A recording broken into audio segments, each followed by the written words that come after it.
Cut. Fucking cut. Now I'm gonna go. I'm gonna go purchase one. That's the problem. This ain't for me. I was like, the background is mom and dad was addicted to crack cocaine. Okay. Right? Hi, how are ya? Welcome to another great episode of the Doc Holliday Show, where we love to uplift black men, black woman, black teen, black child, black royalty, the magically melanated. Today, I am joined by a true magically melanated royal elder, someone who has achieved a lot on earth, not just in the world, but on earth. The legendary Judge Joe Brown. Judge Joe, how you doing, sir? All right, sir. I'm doing okay today. What? Day, bright and sunny, a little hot, a little warm, but you know it's like that. It is. Thank you for joining the show. And like I said, I use the gavel anyway, Judge Joe. This is just one of my things because I be passing judgment on some people who suck, but some of us who do great things. So with you're legendary. So I'm gonna pass the gavel before we start this episode. But first of all, Judge Joe, what are you up to these days? Well, let's see. Trying to be of service. And they've talked me into running for mayor of Memphis next year. So that's going to be JJB in 2023 for mayor of Memphis, Tennessee. Send Brown downtown. And meanwhile, speaking of JJB, that's Judge Joe Brown BBQ, JJBBBQ.com.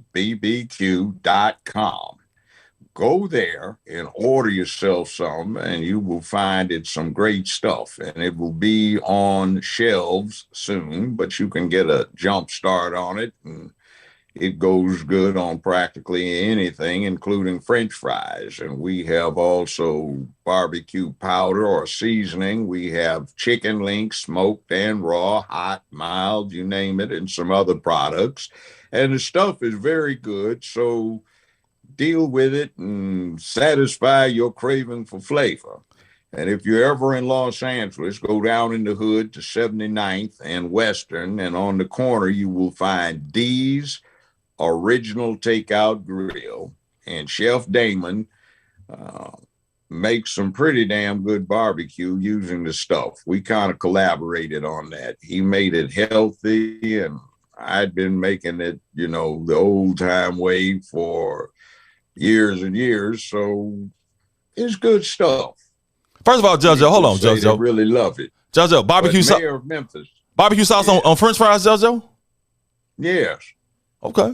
I'm gonna have to try. You can even put it on greens too. Works real good for combo turnip and mustard, or turnip, mustard, collard greens, anything you want to. You can find some usages. You can even have a Hot Mary. And what that is instead of making a Bloody Mary using tomato sauce, you use the barbecue sauce. You water it down with a bit of vodka, some ice cubes, and you stick a sprig of celery in, and you have something that's far superior to your day after pick-me-up the Bloody Mary or with your Sunday brunch.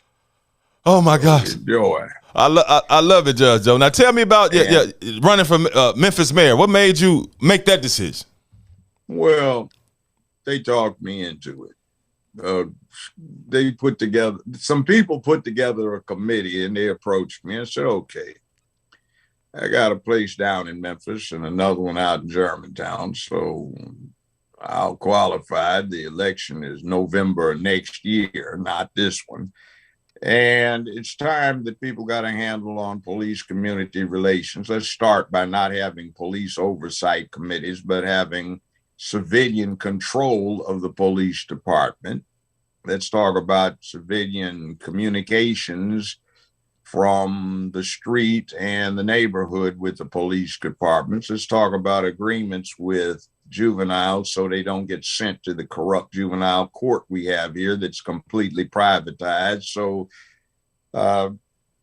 prosecution is defrayed pending the child going through certain counseling sessions and vocational training and getting manhood put inside the skull, so it becomes a matter of personal pride to be about the business of making where he lives a better, safer, more secure more prosperous place filled with economic opportunity, personal safety, peace, dignity, and order. And he aspires to be a man of public peace and dignity, but he can be brave and courageous when necessary. We have a river going on down the way, the mighty Mississippi, and we don't need to build a dam. We can use those currents to generate hydroelectric power. We can sink generators down there that would provide free energy for electric buses and industry, and we would be able to sell it from New Orleans to Louisville to Chicago to St. Louis and Kansas City. So that would help out.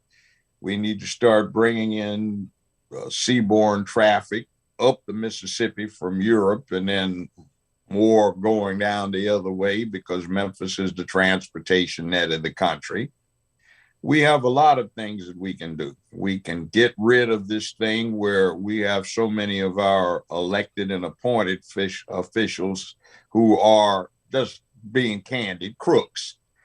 They get chump change and they aren't interested in doing anything for the citizens, just for themselves. And they do showpiece frou-frou stuff that gets nobody anything but broke. We've got a huge amount of income, but it is spent on a certain few people who get the opportunity to be paid by the city to build things that they get to run for profit with the small percentage of their net, which is always zeroed out. So some people get a little under the table and nobody else gets anything. And this city could be so much. It could be a mecca. And it ought to be the Chicago of the 21st century for the same reasons that Chicago became what it was in the 19th century, but not become what Chicago is now, which is also a result of ineffective and incompetent leadership, direction, planning, and a lot of other things. So there are things that can be done. And I found one of the points that works today is a Man Up program. Over the last half century, we've tried to emasculate the country and not realize that masculinity is the thing that keeps things straight. So we need to put that back in place so the boys aspire to be men and feel deep shame when they do not do manly things. Of course, we have to overcome this thing now where, oh my God, we can't have anyone feeling shame and guilt. Those are horrible. No, guilt and personal shame are good because they cause humans to act in an appropriate fashion. So we need to get back to some of the ways that have worked, that have brought us from cave to condo. Now, Judge Joe Brown. Said, go ahead. Finish on. That said, it's a lot of work, but it can be done, and we need to be about the instant business on social media and other venues to make being wrong uncool, lame, instead of, yay, man, you know, it's about pimping, man. No, it is not about pimping. Pimps are one of the lowest categories of scum you can find on the planet and always have been. Now, we need to get the aspirations cranked up. I'm from an era of 50 plus years ago when young Black men got married and had families and went to school and got vocations and stuff like that, if only to get that draft exemption so you did not get a free year-long trip to sunny Vietnam, where you got to see all kinds of interesting sights and got lots of excitement.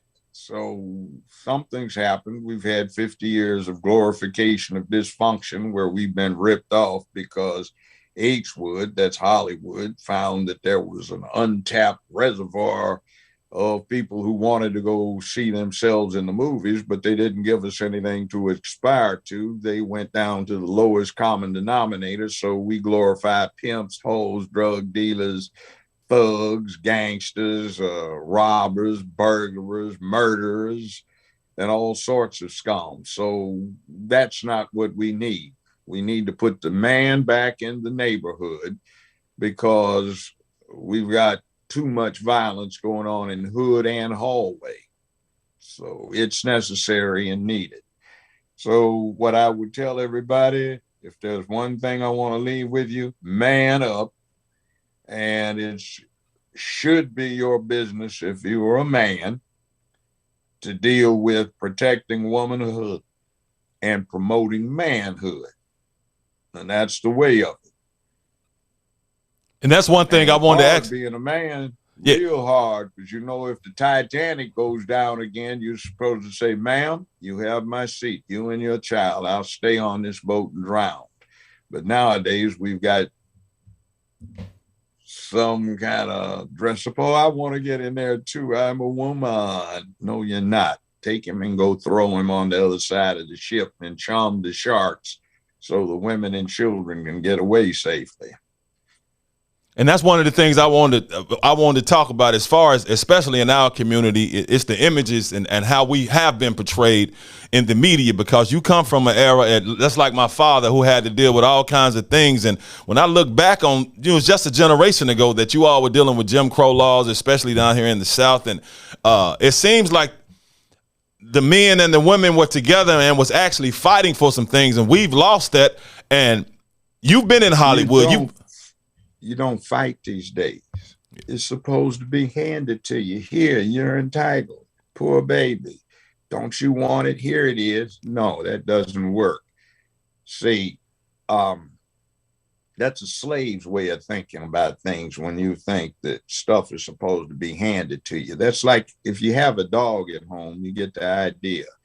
And every now and then it's good to watch somebody's dog if you don't have one, or watch your own, because you see a lot of us when you see that dog. That dog can't feed itself. It depends upon you giving it kibbles and bits, or stealing something out of somebody's garbage can, or begging for a handout. Servile, can't manage its own affairs. It's on a leash when it goes out to walk. Something's controlling it.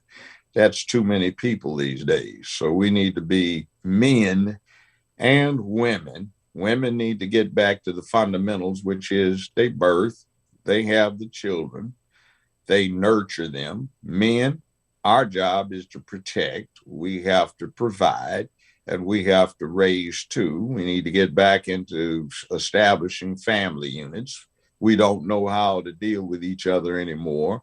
Boys and Girls 101A is no longer offered as a course anywhere, and we don't know how to deal with each other. The ladies go around, if they act like ladies, thinking that being married or having a man is some form of slavery. So they have to show some guy they're interested in that they're better than he is, which doesn't work. There's no cooperation. There's just dissonance instead of harmony and coming together. So we've got a lot of things to do. And one of the methods is communications. We need to propagandize about doing the right thing rather than propagandizing about be what you feel like being rather than what you ought to be. They aren't necessarily the same. I got a standing ovation from U.S. Army Corps of Engineers. There were about 300 or 400 of them in this room. It's been 10, 12 years ago. And I said, you know, your slogan's wrong. It's be all you can be, but you can be a damn fool. The slogan ought to be all you should be. And they stood up and applauded, because that's what it is about being a human.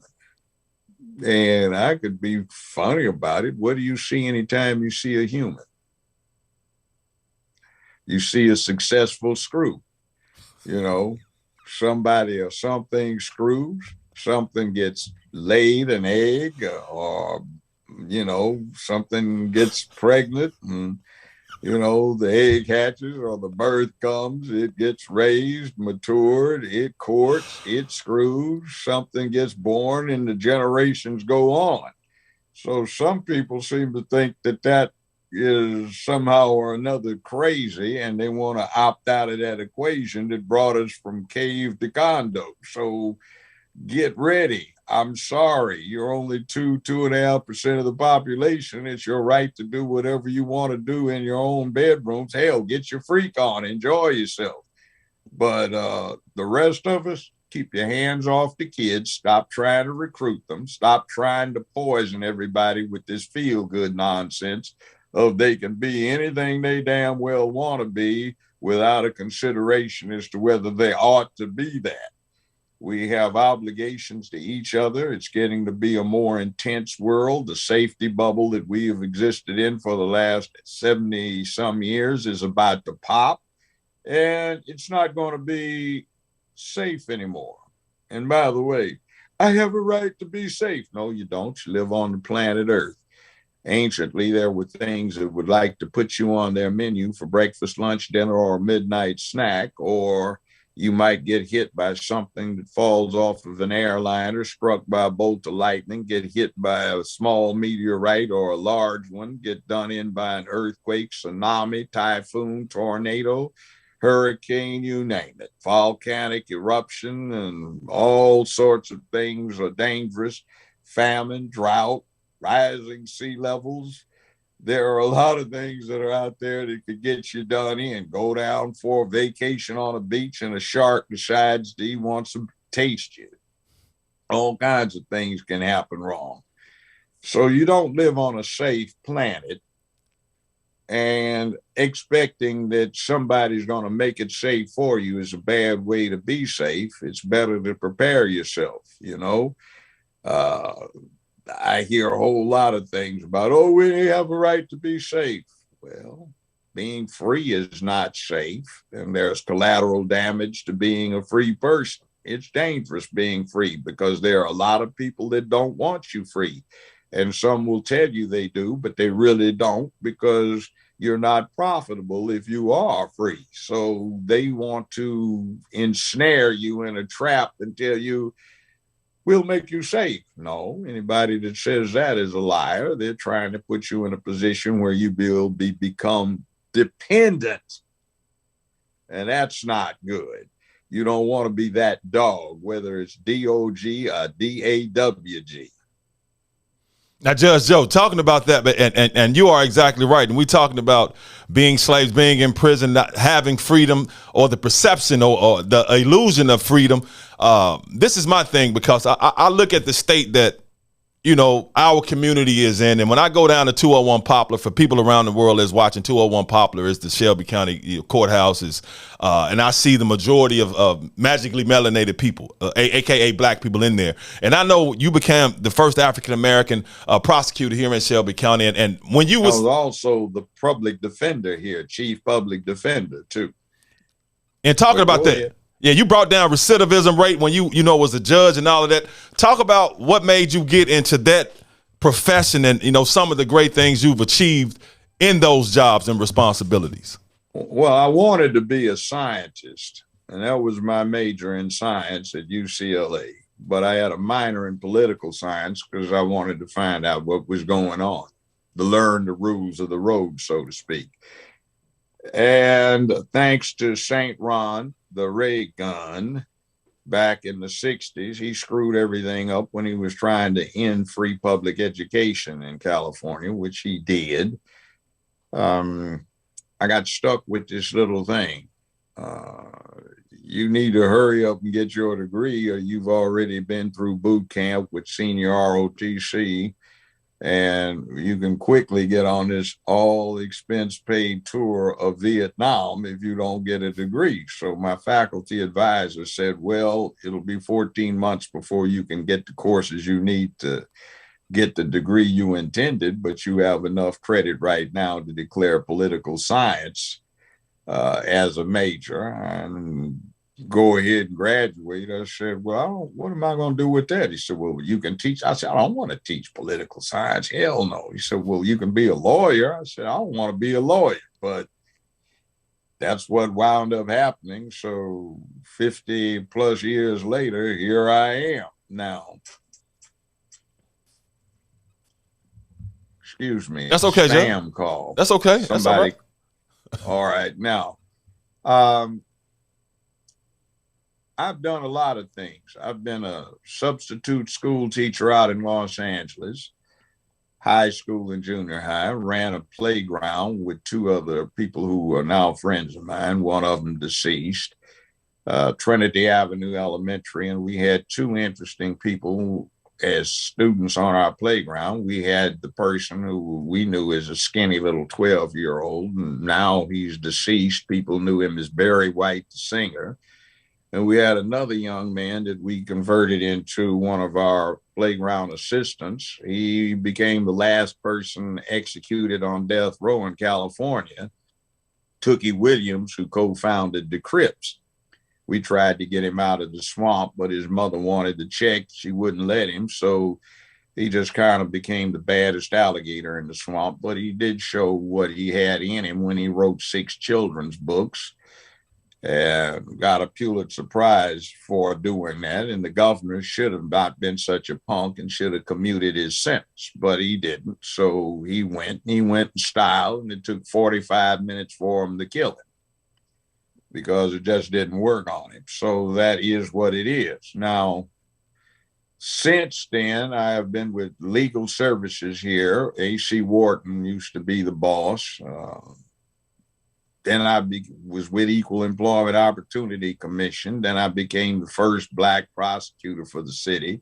Then I ran the city public defender's office. This is all back in the 70s. Mm-hmm. And I went into private practice with Ural Adams and Ruby Wharton. And then when Ural got murdered, they say it was a suicide, but the gun went off more than 6 feet away. He wasn't that big a guy.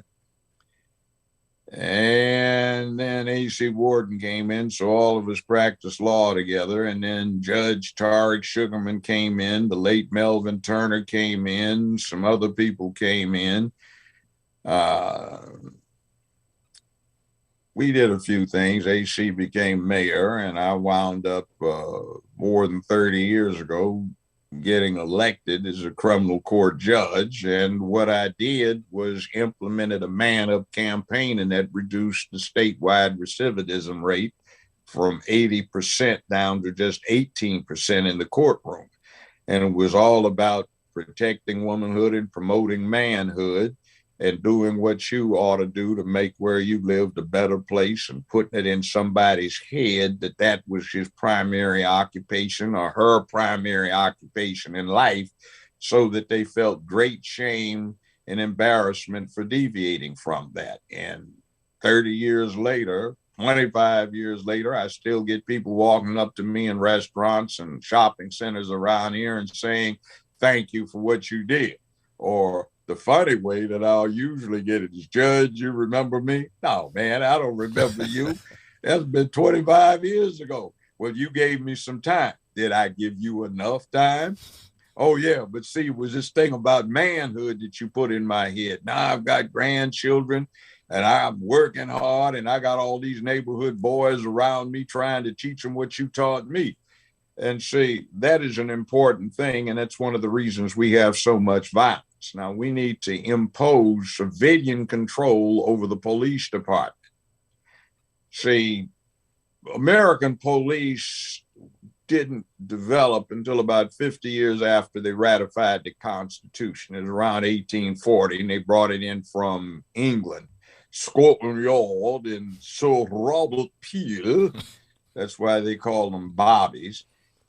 Some lord, my lord, he ran everything, and nobody questioned him. He didn't have anything in writing, and the police were independent, but that's not the way it should be. It should be like the Pentagon, where you have a civilian Secretary of Defense, civilian Secretary of the Army, Navy, Air Force, etc., and subsecretaries. And what we need here is reimplementation of the Director of Police. So we have a civilian director.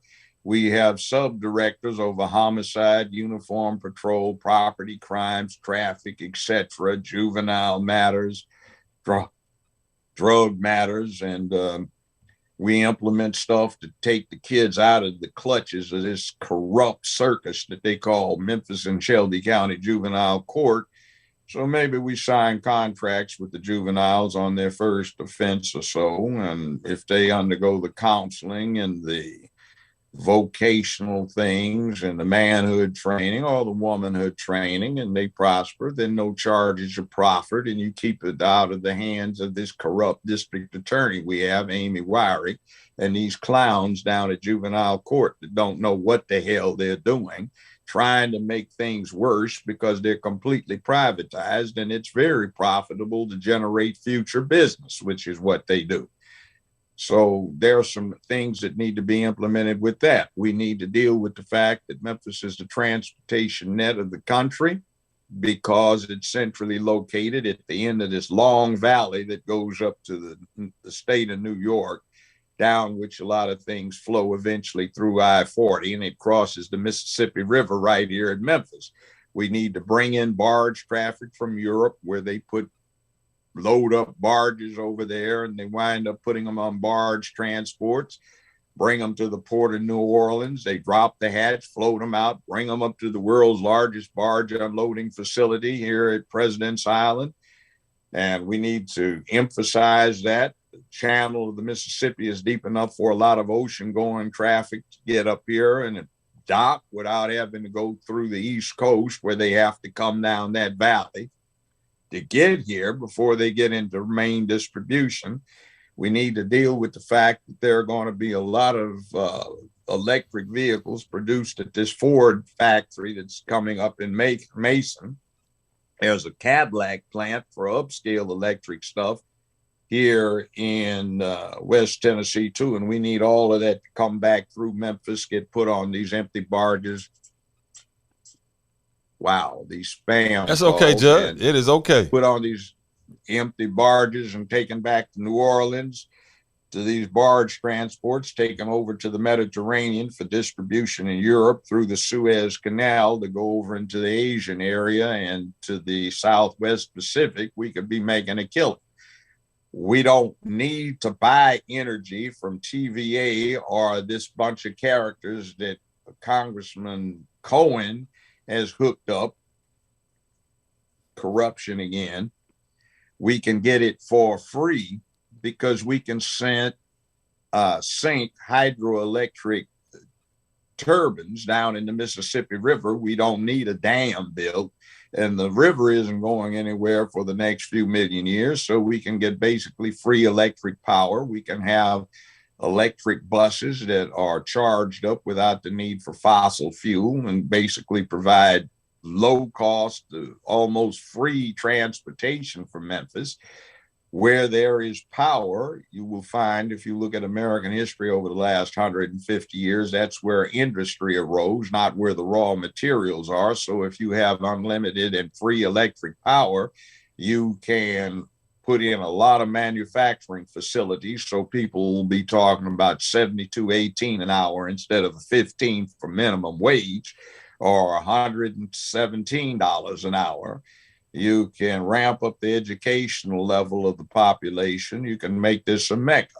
Also, that will provide us the opportunity to not only not have to buy power, but to sell it from New Orleans to Louisville, to Chicago, St. Louis, Kansas City, and all points in between. So we have an opportunity to do great things. We need to take our money back and stop dumping it into the pockets of a select few who get zoning variances to build things that the taxpayers pay for, and they get to operate with 4 to 6% back to the city, which never comes back because they always zero out their net on their account books, and we just get ripped off. And too many people on the city council and the county commission under the table, and that is not a good thing. We need to get these election machines replaced, and the Justice Departments under Bush, Obama, Trump, and jackass in chief now Biden have declared to be corrupted. So the money's been put up by the feds, was put up by the feds 14 years ago, but the county commission just needing a simple majority resolution, has balked at that 5, 6, 7 times a year, every year for the last 14 years. And that's because the ones that are balking, they get little chump change and the rest of us get nothing. So turn them out and demand of anybody running for county commission this year to explain why we still have old election machines that the Justice Department has said are absolutely corrupted and cannot deliver a fair election, because all it takes is a cell phone and a formula that California published online. You need the encryption code, which I've published. You need the office code, which is published by the Election Commission, the candidate codes, which are published. You put those things together in a text that you draft out. You go within 5 feet of one of these machines, and when you're near the slot, just press send on your phone in your pockets. You own that machine. You own every machine in the precinct in 10 minutes and everyone in the system in 45 minutes to an hour. And it doesn't make any difference what the turnout is, because you're picking a percentage. Let's say you pick 54% you want your candidate to win by. That looks strong, but not ridiculous. So that means that there are 100 votes, your candidate will have 54 votes delivered to him or her. If there are 1,000, you get 540. If you have 10,000, you get 540 delivered to you. If you get 100,000, you get 5,400 delivered to you. It doesn't make any difference what the turnout is. So we can't win this way, and we're going to be run by interests who exploit the location of this city for their own purposes. We could be the Mecca. We could be one of the largest and most prosperous cities in America. We're already the 14th largest city, and most people here don't know that. We are the largest predominantly Black city in the United States, and most people don't realize that. And we get nothing out of it because the people that we elect, because they look like us, don't deliver for us. Justice down at 201 Poplar, we could have it. There are some racist people on the criminal court bench that don't need to be there. There are some racist judges around here that don't need to be in. But we keep giving them the black bloc vote because we don't pay attention, and we walk up into the polls and we have 2 or 3 sample ballots where somebody with a name has put somebody that has paid them money to be on the ballot on that ballot, and we vote. We had a judge named Joe McCarty. He was judge of Division 8 criminal court. Now that's occupied by a Chris Kraft, who really doesn't need to be on that bench. And I know him from him having been a prosecutor in front of me for several years. Now, McCarty had formerly been Grand Dragon of the Klan around here and chairman of the White Citizens Council. But every year, because he was on the Ford ballot or this ballot or the North Memphis ballot, he got the black bloc vote in spite of that. And he was not stable. Something was wrong with him. And even when I became a judge, we had many a match between him and the rest of the judges who talked about what he was doing just being wrong, but he kept getting the black bloc vote. He got removed because he was telling jurors when he was qualifying them that if somebody didn't take the stand, that was because they were guilty, which is crap. You have a right to remain silent. So he was forced to resign. Now he's dead. But we have some more on those benches that shouldn't be there. Additionally, don't even ask me how to get out of jury duty, because I'm not going to tell you. We need to accept the call and sit on these juries, so we can be jurors and administer justice, so it's not just us. And there's a lot of rumor going on too, and a lot of untruth. And from being a defense lawyer, I will tell you, a lot of times your client has done the deed. He's telling his mama, I wasn't even there, mama. They're trying to put a case on me. And you've had a discussion with him about Man, dude couldn't see me, man. He was lighting up a cigarette, man, over there by the street light, street light, man. He couldn't see me because I was behind the dumpster. Wait a minute. I thought you weren't even there. Well, you know what I mean, man. I wasn't there if he couldn't see me, man. What, he not only ID'd you by name, he gave the police your mama's address. And there were 8 people went to high school with you, and you haven't been out of high school 3 years. They didn't like you to begin with, so they know who they were looking at. What do you mean you weren't there? Well, I wasn't there. They just put a case on me. And then all of this, they made me confess. Oh, man, you have no idea. I would have a recess, and I'm waiting for everybody to get up there so we can go look at the video of the so-called confession. And this guy's out there still in the courtroom, and he's trying to talk to his homies. Yeah, man, I was down with the colors, man. I was with the posse, man. I was holding strong, man. They trying to put case on me, words in my mouth, man. You know, I'm quiet, man. I ain't saying nothing, man. So you get back and you look at the video, and this guy is being told this, sir, you have a right to an attorney, and under the circumstances, we would suggest that you get one, or you cannot afford one will be provided. I don't want no lawyer, man. I just want to talk to my mama, man. I tell you all you want is to talk to my mama, man. Well, sir, you can't talk to your mama except on visitation. Does she have a law like? I don't care, man. I tell you anything you want, man. Just talk about mama, man. And this dude got snot running all down his face, tears falling down, use up a whole brand new box of Kleenex. And I tell you, dog, man, it was Shaw Dog, Storm Daddy, man, and Little Arrow, man, and Ray, man. They was the ones, man, not me, man. And then you get out there and you heard it. And you said, let's see, there are 3 gentlemen in here that spoke during a bond hearing we had. Court seems to remember the names. Would you please come to the microphone? Please take them into custody and charge them with aggravated assault, armed robbery, et cetera, All right, now that we've secured them, the defendant in this cause alleges and files a motion to suppress his supposed confession. The court finds he was given his rights no less than 11 times. He was advised not to waive his rights due to the severity of the circumstances and to accept appointed counsel or take the opportunity to hire one. He cried. He had mucus running out of his nasal passages and out of his nostrils all over his face. Copious tears, and he volunteered the individuals the court has taken into custody as his accomplices. So we'll see where that goes. By the way, no bond to be set, et cetera.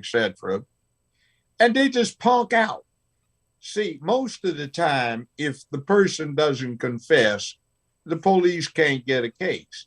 But the stupid stuff folk do and talk about they got done wrong is amazing. Like we had one drive-by where 5 people got shot, 3 of them died, and these idiots Xeroxed the article talking about it that was published in the Commercial Appeal. They did 250 copies at Kinko's, and they autographed them and were passing them out.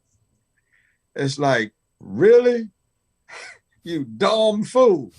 And you're talking about they did you wrong? And see, one of the realities is 97.6 to 97.8% of all people in the penitentiaries pled guilty. Just a little more than 2% got found guilty by a jury. And out of that 97+%, 84 to 87% confessed. Now, there are a few people in there who shouldn't be in there. A lot of them, as a matter of fact, when you add them up, particularly the juveniles that come out of Memphis and Shelby County, whereas the Justice Department has found on numerous occasions the profit-making nature of this entity known as Memphis and Shelby County Juvenile Court, the corrupt, blatant, open, and sometimes silent racism that goes on down there is extreme. Now, we do need to make some changes, but we can start by demanding that when we cast a ballot, it is in fact our ballots and not somebody else's contributions to use our visit to a poll to cast a vote for us for a candidate that they want rather than someone that we ought to want or need. And be careful what people are telling you, because skin ain't kin. And a lot of the people we have in office are our bad enemies. We have a situation down here, for example, with the public parks. The one where they had Nathan Bedford Forrest in down here on Union Avenue, right in the middle of the hospital complex. The one out here by the Metal Museum where they had Jeff Davis. Now, certain members of the county commission got together, passed a resolution to sell those parks nominally so that they could get rid of Jeff Davis and Nathan Bedford Forrest. But one of them formed a corporation, supposedly nonprofit, that's designated as something to operate city parks, which is nonsense. And they got as part of the resolution to sell the parks without bid. So each park was acquired for $2,500. Hell, I could have given them cash for that crap, but they didn't put it up for bid. Meanwhile, developers want to pay this entity tens of millions of dollars for these properties because one's on the Bluff, which is the high rent district, and the other one is in the middle of the hospital complex, which is high rent.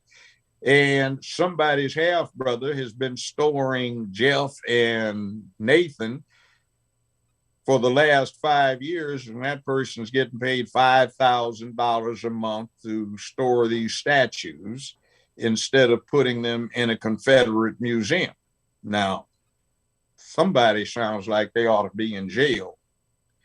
And all of that money paid in that people are getting under the table and will get on the sale of this property, these properties that should be back in the hands of the taxpayers. Well, somebody needs to look into it. Beale Street. Beale Street is leased out in parcels. Some of the day monthly rentals paid out for some parcels are upwards of $35,000 a month. But the primary leaseholders just pay a few $100s to the city, and those leases expired more than 30 years ago. Why doesn't the city exercise eminent domain, confiscate those leases, pay for a couple of months worth of rentals to the parties involved, and then release them to the primary club and business operators for a much higher price than they're getting now, so the city gets profit, and make a rule that you can't hold the lease unless you actually operate a club or business down there. Look at what happened to Club Royale. Royal Johnson ran that place. It was the nicest club on Beale Street. Everybody went there. Everybody had a good time, but he was doing too well, so they ran him out of business. Now, those kind of things don't need to happen. So why is it allowed to happen? They're trying to run a corridor down to where the Club Paradise is. And the people that got a chance to build those low-income housing units that used to be public projects that they tore down, and now they get to operate them for profit. Why is that? Why did we set up with that arrangement instead of doing what we ought to have done to make the rentals fairer and let the money go back to the taxpayers? And why next to the Club Paradise is there a 40-acre grass field that's being cut by the city for free for the benefit of somebody that's leasing that 40 acres for $1 a year? So eventually you can put some warehouses in it. Why is the Paradise, which is actually something that ought to be on a national registry, not beneficiary of uplift by the city to make it an interesting place? If you walk in there, still operational occasionally. The fire department permission is for 5,000 people to be in there. So it's a hell of a venue, but Nothing's being done with it because some people want to acquire it for future development at taxpayers' expense. Beale Street Landing, it opened up in 2014. The taxpayers spent $35 million to build what was supposed to be a gift shop, bar, and grill. The person that had the contract was supposed to pay $1 cash up front every year and to pay 4 to 6% of his net to the city and or county. Well, he bailed on us, so now we have a white elephant because the city can't be in the business of running a bar.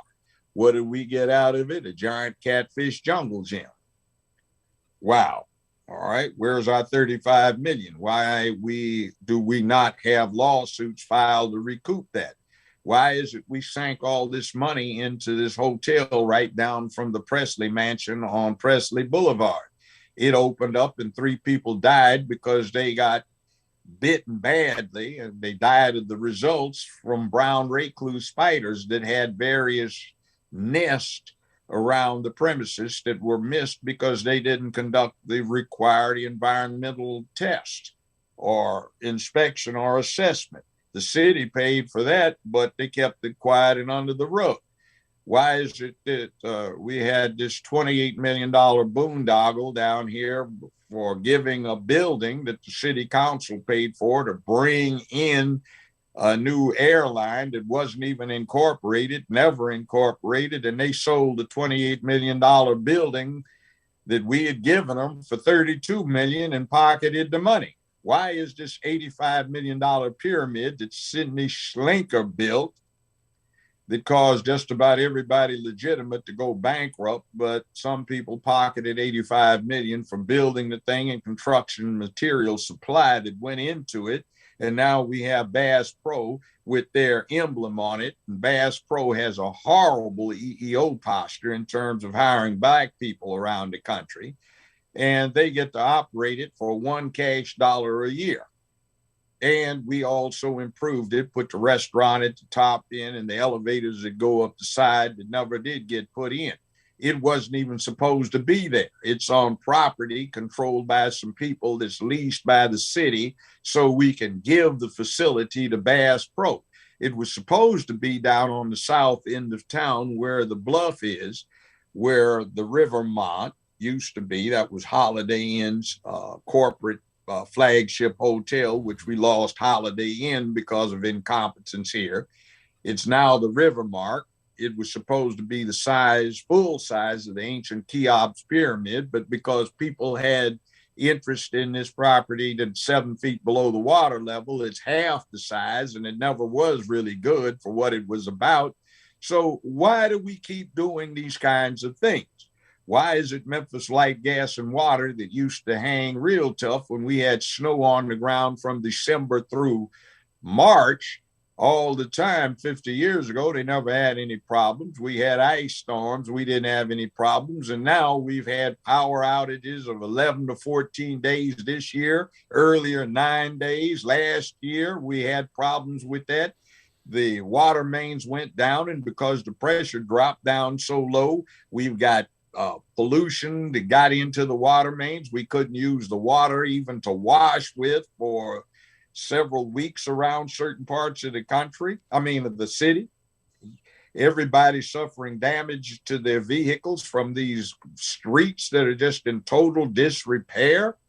I've had one car down because debris got thrown up under the hood of my Range Rover and broke the fan shroud. I broke a wheel on a Porsche. Everybody's had these problems, and the street conditions are just ridiculous. So what's going on with the infrastructure? We turned our schools over to the county, and now you have the ridiculous situation where 22% of the students, 28% of the students are represented by 6 representatives and 72% by only 2. They privatized the whole thing, turned it over to an affiliate of Teach America. The guy that runs the thing doesn't have any background in education. They now control the education and training of teacher candidates, the selection of teachers, the assignment of the teachers, and what they get paid. And now the teachers don't even need a 4-year college education. 2 years will do. They start them off at $30-some thousand a year. And hell, if you're a high school graduate, you can get more than that working at the post office and a lot of other jobs. So what's going on here? And what about the educational curriculum that is not what it ought to be? And the children are not getting educated. And what's going on in the schools is ridiculous. I can remember I went to one high school and I talked to the principal, who was a fine gentleman. He had control of his campus. But I said, do you let students dress like that with their butt cheeks out from their shorts? What is that? He said, Judge, that's a teacher. I said, what in the world? And it's boom. Where is all this going? So we have an unusual situation again with this man up thing. Memphis City schools, well, the county schools here, they had an interesting statistic. Young Black girls came out higher academically than any other demographic. Young Black guys didn't do too well. Young white guys didn't do too well. Young Hispanic guys did worse than anybody else. And what they came up with on the analysis was 87% of the school teachers are female. 54% of those are Black females. So the young Black girls are getting good role models and attention directed at them by teachers who understand them. But all of the boys are just getting left behind, and we're not doing too well. And the last I checked, the girls don't do too many drive-bys. It's usually the guys that do the drive-bys. So we need to deal with, again, paying attention to the boys. And on the national and local level, they've had a take your daughter to work week for the last half century. I can't remember one time I've ever heard it uttered, take your son to work this week. Not once. So the boys are getting left behind, and we've got an idiot in the mayor's office who's talking about we need to give refurbished laptops so they can play video games and stay out of trouble. Not one word about vocational education, not one word about academia, not one word about character. This is not appropriate. We need effectiveness.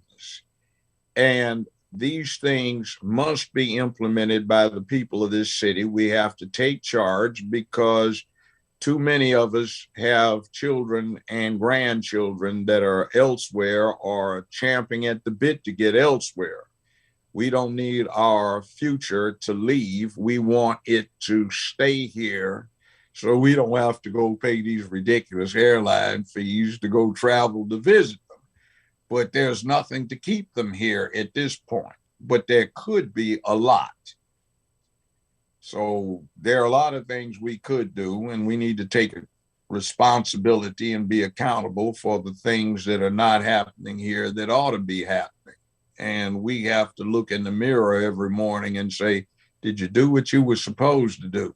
Did you go pay attention, or did you have your nose in the television set watching NBA, NFL, MLB, Atlanta Housewives, Pose, Empire, or some other nonsensical something or another to distract yourself from what's going on? Who are your judges? I mean, they grant the divorces, set child support, set bonds, determine what your sentence is, whether you go to jail or whether you're put on probation. They determine your property boundaries, what happens if you get in an accident, whether or not your license is suspended, revoked, and or canceled, all kinds of things, whether or not somebody runs a scam on you because you're an old person and you've got a lawn service that comes on Thursday and somebody's been watching and knows that, and they dive in on Tuesday and cut it. And you walk out and say, what's going on? How did my grass get cut? And then your lawn people show up on Thursday. Well, who cut your grass? I don't know. And then 3 weeks later, you get summoned to the environmental court where they want $1,500 because, or $900 or $780 because they cut your grass and you're already paying somebody to do it. So then they put a lien on your property. These kind of things don't need to happen. You want to go down and do right. Maybe one of your children isn't doing too well and you're trying to get custody of your grandchild who is 16 years old and going astray, and juvenile court keeps you coming back for 27 months, 15 months, 13 months, and the costs keep coming up and somebody keeps saying, we're trying to find the father. Well, I don't want child support. I just want to be able to control my grandson. What's the problem? Well, the guardian wants it. Well, and after this goes on, wait a minute, the child's 18 years old now. You don't even have jurisdiction. Why do we need to keep coming back? See, things like that get done. And there are some horrors that come out of this place, whether it's downtown where you've got certain judges in general sessions who come in there and wait a minute, I'm here. Oh, did you talk to him? Did you work it out? Well, I've got a lawyer. I just found out about this a couple of days ago. Can I get my attorney? Well, do you really need one? Yes, I have a lawyer. I'd like to talk to him. Well, okay. Or otherwise, well, we have a sworn account, Your Honor, no denial, blah, blah, blah. Wait a minute. I'm here. Who are you? The person, I've been waving my hand back here. You know, this kind of manifest injustice just needs to stop.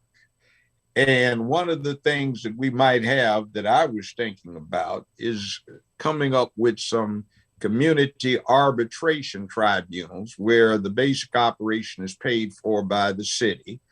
The parties involved sign a contract to do binding contractual arbitration, and you get disputes resolved so people don't resort to violence or self-help.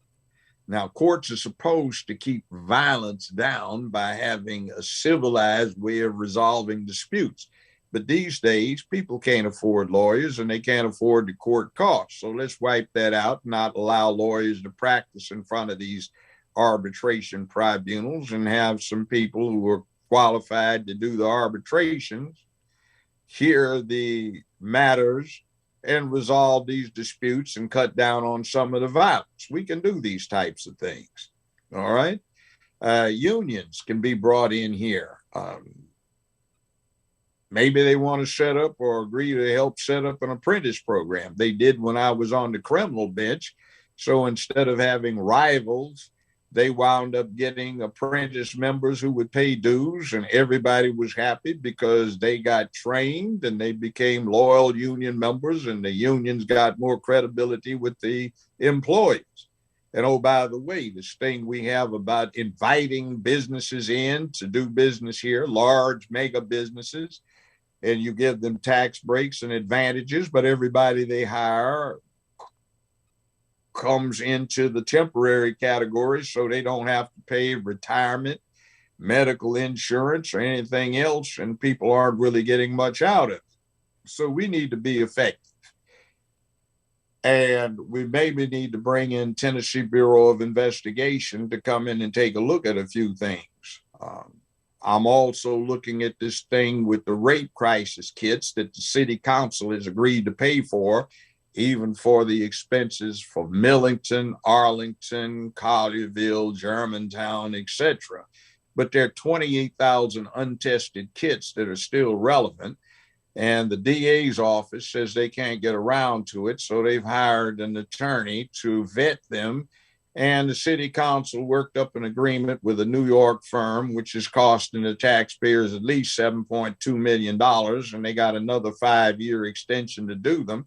TBI says, we don't understand what the problem is. We can come in and do them for free in 30 days. Why don't you let us come in? So there are a lot of things that go wrong around here that don't have to go wrong. And it's up to us take that broom, sweep some trash out and put it in the trash can and let it be picked up. And by the way, what about the pensions for these city employees that got cut off because the budget was too heavy on paying? You got the zoning variance. We'll let you build it. We'll pay you to build it. We'll pay for the construction material supply. We'll let you run it if you give us $1 up front every year, and a small percentage of your net, which we know will never manifest because you'll zero it out with your accountant. So what is it we are doing? And why are we doing it to the expense of these good people around here in Memphis who deserve better? Now, Judge, those, I mean, all of those, and I agree with you, and because I tell people all the time how great Memphis is, how great Shelby County is, how much of a great place it is, and it has some great people.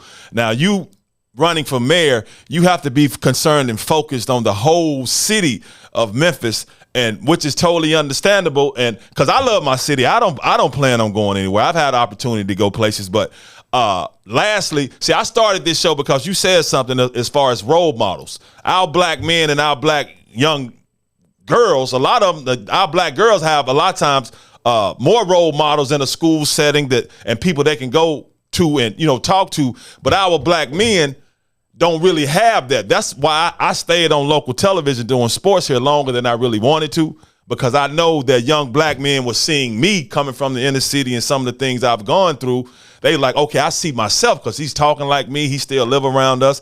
And that's important. So how can we focus on, having more black role models for these young black men and these young black boys to look for and look at and say, look, man, it ain't all about, doing crime and going to jail. It's a lot more of us that are doing positive things because that's what they need to see. And that's why I started this show, to talk to successful black men like you, to tell our story, our real story and our real history, because Hollywood and the media won't give us an accurate portrayal of who we are and what we've accomplished. Okay, let me tell you about Hollywood first off, but I will use it as an example to back up what you're talking about. Now, I run into a whole lot of black males, not men, but males, who keep justifying what they do. Well, Joe, you got to do what you got to do, man, to get ahead. Like you can't rock the boat, man. I said, no, you can rock the hell out of it, turn the damn thing over. Now, Hollywood never let you know, but if you went to Wikipedia, you would find out that at one time I was the highest paid man, black or white, in Hollywood, outside of Leslie Moonves, who was CEO for CBS. They didn't say anything about it. I was in a special CBS syndicated unit with me, Judge Judy, Oprah Winfrey, and Dr. Phil. Every week I was beating Oprah Winfrey in the ratings, and Dr. Phil, but who's the superstar? Oprah Winfrey and Judge Judy, not Joe Brown. And Joe Brown was sometimes beating Judge Judy, and every time I started beating her on a regular basis, CBS would change the rating schedule for her, but not me, so she would stay ahead. They didn't want a straight black man as being number one in the country in syndication. Now, but they did not want you to know that at the top of the heap was a black man who was telling folk, be a man, stand up, do what you're supposed to do, don't act like a slave, act like you're free, accept your responsibilities, accountabilities, and the people that depend on you, and do what you're supposed to do. They didn't want anybody saying that. But you see, you can get to the top by doing the right thing. You don't always have to slip and slide and do the wrong thing. Now, granted, it's hard getting a woman that really wants to be with you, because a lot of our sisters don't really want the man who's out there doing that. So, you'll have difficulties, but you have the glorious moments where you can sleep at night and your conscience doesn't bother you. So it is what it is. Now, I had a lot of money, but Speaking of women, that last ex, she got a big chunk of it. I went through 4.5 years of California divorce. That was, oh man, that was like, whoo, man. No way. That was rough, Doc. I had houses in Aspen, Colorado, condos and stuff.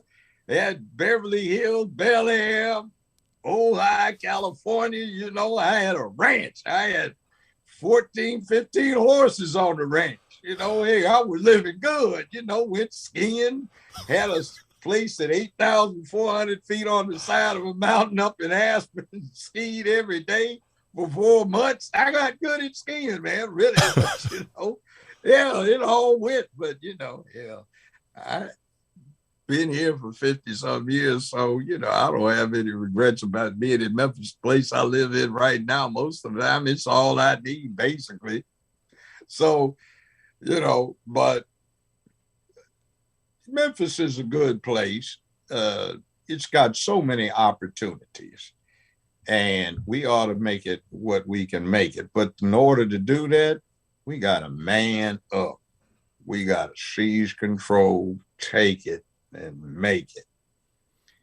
So let's do that, and we can have a very good thing going, and it can all be ours. Well, I appreciate you, Judge Joe. Is that around on this screen? I got you on the little small thing, but you're floating. So hold on. Okay, hey, that's okay. Now there you go. Yeah. And now, is there anything else you want to add before we get out of here, Judge Joe? I just appreciate your time and your thoughts and everything. Oh, by the way, one other thing. I'm not only trying to deliver service, I'm selling sauce. Yeah. Mention that. Oh, we got you. JJBBQ.com. It's great barbecue sauce. As I said earlier, I'll say that again, JJBBQ.com. And also, speaking of JJB in 2023 for mayor of Memphis, Tennessee, send Brown downtown.